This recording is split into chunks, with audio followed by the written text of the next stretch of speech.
Shalom, selamat pagi dan salam sejahtera bagi saudara yang dikasihi Tuhan.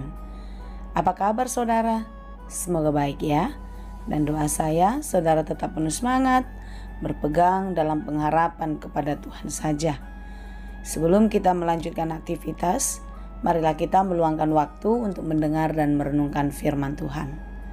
Biarlah Roh Kudus menerangi hati dan pikiran kita, sehingga firman Tuhan bekerja dengan leluasa, mengajar kita, menuntun, serta memberi hikmat bagi kita untuk dapat melakukan yang baik, yang berkenan kepada Allah. Marilah kita berdoa. Ya Allah Bapa yang Maha Baik yang kami sembah di dalam Yesus Kristus, terima kasih Tuhan untuk penyertaan-Mu dalam hidup kami. Sampai hari ini kami merasakan kasih setia-Mu tak pernah berhenti. Ya Tuhan, kami mau melanjutkan segala aktivitas. Kiranya Tuhan menolong kami sehingga kami dapat melakukan segala pekerjaan kami dengan baik seperti yang Engkau kehendaki. Kiranya Tuhan memberikan hikmat bagi kami untuk dapat mengerti firman-Mu dan dimampukan juga untuk menjadi pelaku firman yang setia di dalam kehidupan kami.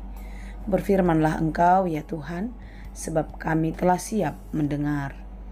Kasih karunia dan damai sejahtera dari Allah Bapa Tuhan kita dan dari anaknya Tuhan Yesus Kristus dan Roh Kudus menyertai saudara sekalian. Amin. Firman Tuhan untuk kita pada hari ini yang ditetapkan menurut Almanak KKBP Selasa 30 Januari 2024 tertulis dalam kitab Amsal 11 ayat 19.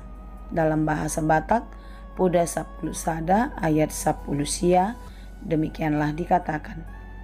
Manang ise namar si hohot di hati goran, sahat do tu hanguluan.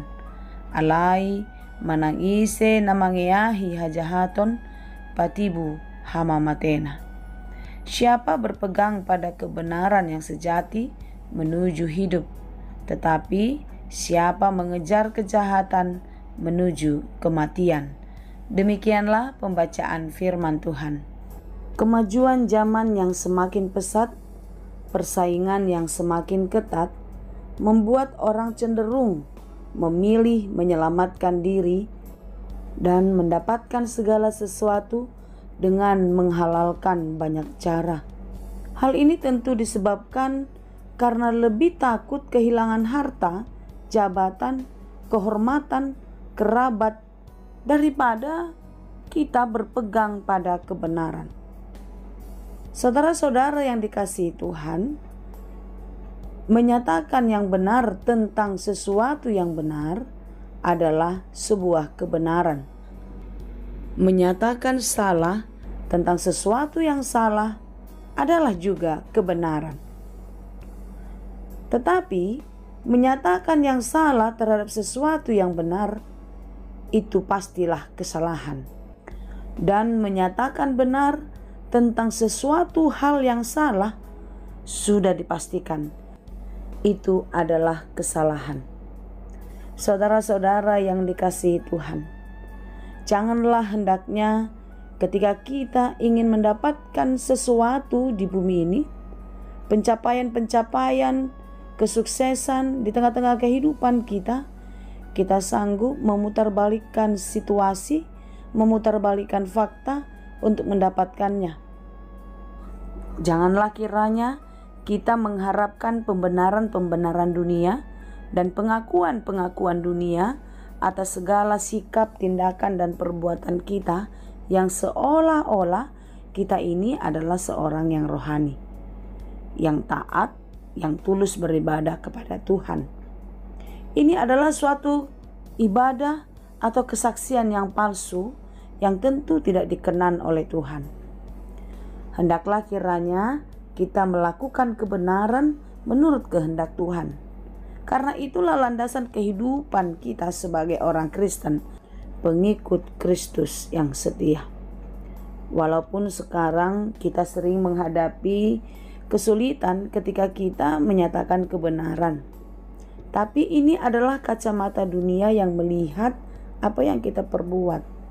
Karena memang kebenaran dunia sangatlah jauh berbeda dengan kebenaran Tuhan. Kebenaran dunia tentu kebenaran yang mendatangkan keuntungan, sekalipun itu hanya sementara. Tapi jika suatu kebenaran itu tidak mendatangkan keuntungan, maka orang-orang yang tidak setia tidak akan melakukannya. Hari ini pesan firman Tuhan mengingatkan kita untuk hidup di dalam kebenarannya. Berpegang pada kebenaran yang sejati, yaitu firman Tuhan yang adalah sumber kehidupan kita.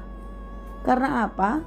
Firman Tuhan hari ini mengatakan siapa berpegang pada kebenaran yang sejati menuju hidup. Karena kebenaran yang sejati itu adalah Yesus Kristus yang adalah sumber kehidupan. Setiap orang yang mengikut Yesus, sekalipun hidupnya tidak selalu mudah, sekalipun dia menghadapi banyak tantangan, tetapi bersama-sama dengan Yesus, dia akan beroleh kemenangan. Amin. Itulah sebabnya orang yang berpegang pada kebenaran yang sejati, ia menuju hidup. Yang dimaksud adalah hidup yang sejati. Tetapi siapa yang mengejar kejahatan, dia akan menuju kematian. Yang dimaksud juga di sini adalah kematian yang kekal. Tidak ada kebangkitan setelah kematian duniawi. Saudara-saudara yang dikasihi Tuhan, hidup kita ada batasnya. Umur kita menurut Alkitab secara khusus di Mazmur 90 ayat 10, umur kita adalah 70 tahun. Jika lebih, bagiannya adalah penderitaan. Oleh sebab itu ada limit, ada batas yang diberikan kepada kita untuk hidup di bumi ini. Artinya saatnya akan tiba di mana Tuhan akan memanggil kita. Dan kiranya ketika Tuhan memanggil kita, sekalipun hidup kita berakhir di bumi ini, pasti akan ada kebangkitan dan kita beroleh kehidupan yang kekal. Oleh sebab itu saudara-saudara, jangan pernah menyerah. Tetaplah berpegang kepada kebenaran yang sejati, yaitu firman Tuhan. Firman yang adalah Yesus Kristus yang telah mati di kayu salib, berkorban untuk keselamatan kita. Kiranya kita dimampukan untuk terus berpegang pada kebenaran yang dikehendaki Tuhan, yaitu firman-Nya kekal untuk selamanya. Tuhan Yesus memberkati kita. Amin. Terima kasih Tuhan untuk firman-Mu. Mampukanlah kami untuk terus berpegang pada kebenaran yang sejati. Kebenaran yang sejati yaitu Yesus Kristus, Sang Juru Selamat kami. Bapa, jangan biarkan kami berpegang kepada dunia ini, mengandalkan segala sesuatu yang kami miliki. Tetapi biarlah kami selalu mengandalkan Engkau. Karena apa yang ada di bumi ini, apa yang kami miliki adalah atas perkenanan-Mu. Engkaulah sumber rahmat, Engkaulah sumber berkat. Karena itu Bapa, kami mau menyerahkan seluruh kehidupan kami ke dalam tangan pengasihan-Mu. Kiranya Tuhan menolong dan memberkati kami.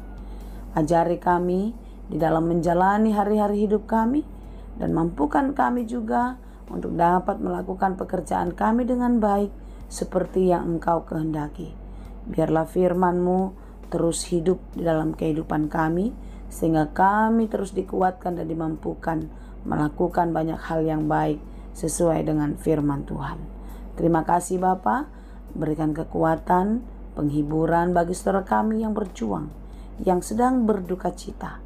Biarlah kekuatan dan pengharapan daripada-Mu menolong dan menguatkan mereka. Kami pun mau berdoa bagi saudara kami yang sedang sakit, baik yang terbaring di rumah sakit maupun dalam proses pemulihan di rumah. Kiranya Tuhan semakin menambahkan kekuatan dan menambahkan kesembuhan bagi saudara-saudara kami yang sedang sakit. Terima kasih Bapa, kasihanilah kami, berkatilah kami hari ini dan sampai Maranatha nanti. Di dalam Yesus Kristus kami berdoa dan mengucap syukur. Anugerah Tuhan kita Yesus Kristus, kasih karunia Allah Bapa dan persekutuan Roh Kudus, itulah kiranya yang menyertai dan memberkati kamu sekalian. Amin.